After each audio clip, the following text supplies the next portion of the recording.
Back here at Montreal, and you're looking at Scott Wimmer. He came in with 39 laps to go. We've just passed the halfway mark, and the team took fuel only, and they think they can go the distance if it stays green. So that's their story. So Wimmer in 25th and trying to work his way back to the front. Let's get you caught up to speed with our Nationwide Insurance Up to Speed report with Vince Welch. You're first. Well, Marcos Ambrose in the 59 is the leader, and it's been a picture-perfect day for him, if not for the fans and those of us that are outside enduring the elements. Ambrose has had a great car. He's been pulling away, and his crew believes they can make it, obviously, on one more stop, and they're looking to pit at lap 40 and then going the distance. Mike?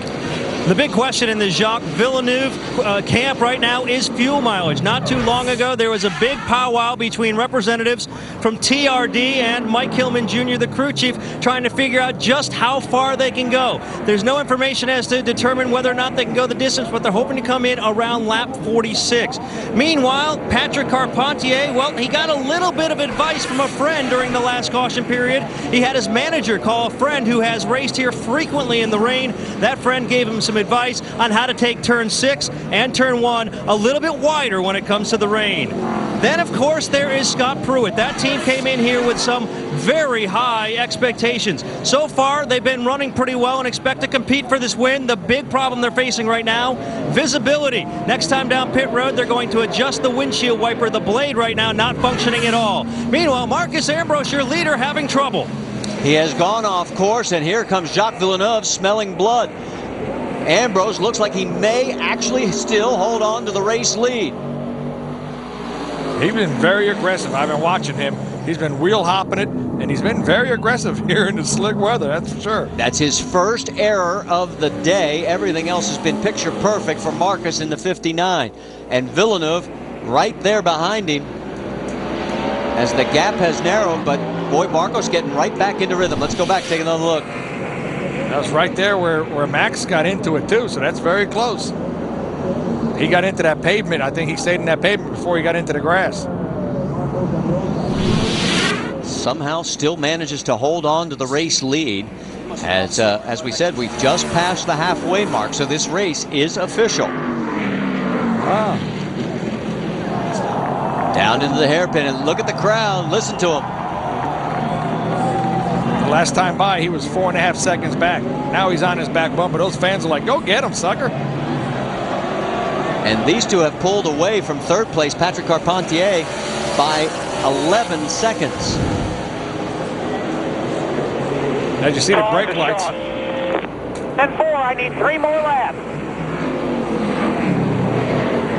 Okay, somebody on the radio saying I need 3 more laps. I do believe that was Gary Cogswell. Now, don't forget that the top 3 are going to have to pit. And that was Marcos's radio, so Gary was giving him the 3-lap cue. But the man in 4th place, Ron Fellows, has a total of 12 laps in hand. And as we pointed out, this race is official, although all intents and purposes, NASCAR wants to go the distance. There's the man that's going to inherit the lead if nothing untoward happens, because the 3 in front of him have to come in soon. When you look at Boris said, that might be some great strategy. He was about 2 laps earlier than Scott Wimmer pitting. So Boris might be looking good to the end of the second. Yeah, Boris and Wimmer could also, because you're right, the 5 of Ron Fellows will have to stop for at least a splash. And remember, pit lane speed is 30 miles an hour. But if you get a big enough lead and it stays green, you might be able to get in and get Absolutely. out. That's the great thing about road course racing. The strategies that come into play don't always have the number of passes, Rusty, that we are used to in the ovals, but boy, the strategy sure does get interesting. It really does. And the thing I'm wondering right now, Marty, is this fuel mileage stuff is just all over the place. I don't think any of these teams really know exactly what they're getting because they're running so slow out there. So it's going to be interesting to see what is going to happen for the distance. I just think that these guys are expecting a lot out of their cars, especially Scott Wimmer, thinking he can run almost close to 40 laps. It's going to be incredible. Jack, what about Scott Wimmer? Well, Rusty, that is going to be the plan for Scott Wimmer. They have made their final pit stop. They did not change tires. They were happy, but they packed it full of fuel. Remember, He's been off sequence for quite some time now. I talked to their crew chief, and he said, we're done, providing something untoward doesn't happen out there. And Jack, while all that is going on, I've been watching Scott Pruitt. His lap times are sinking. I mean, he is dropping like a stone out there. Remember, the word from pit lane was that Pruitt in the 40 car could not see. And if you can't see your braking point, well, then you've got to back it off, and you can't go as fast. Meanwhile, look at what's happened with Marcus. Makes the mistake, comes back, reopens the lead. Yeah, he just made one mistake and got back in the groove and got his rhythm back right now, Marty. Looks like he's going to be fine. But, you know, go back talking about Scott Pruitt. That last time by, he was 5 seconds off the pace. So it's got to be vision. We've been hearing a lot of drivers complaining that they just simply can't see. So I'm sure that's what's going on with Scott. He lost his wiper blade. You can see just the arm sitting up there. He does not have a blade on that, and that would help. He usually needs a blade to clean that water off of that thing. Look at this battle. This is getting interesting. Patrick Carpentier in the 9 ahead of the 5 of Ron Fellows. And this is for position. 4th on the racetrack is at stake. You know, Fellows has had those windshield wipers going just steady like that throughout the whole race. He hasn't been complaining about anything whatsoever when it comes to vision. And you got to believe this is just because of experience. Yes.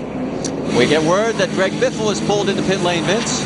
4 tires and fuel for the Roush machine, and Greg Biffle running in 8th. He's having a good run today. Remember, 20th here a year ago. This will be their last stop going till the end. So Biffle is good to go. Question will be, do we stay green? Slower traffic, easily maneuvered around by the battle for 4th. Carpentier still ahead of Fellows, but Fellows making a move towards the inside. And we get word Carl Edwards, there he is, coming back out onto the racetrack. So Carl has made his last stop. And they both made it out right in front of Wimmer. So that is for position on the racetrack as well. Back to this battle right now. Whoop, little tail happy. And Carpentier signaling out the window. Yeah, I think he's pitting. He's telling Fellows, I'm coming into the pits, yep. Ronnie. Because what happens is that these guys, you have to slow down so much, and you want to late arc this corner. Now, that entry to pit road is right there. So these guys, okay, I'm going to get out of your way, go around me, don't run in the back of me. Nice move by Carpentier. Another nice move by Fellows.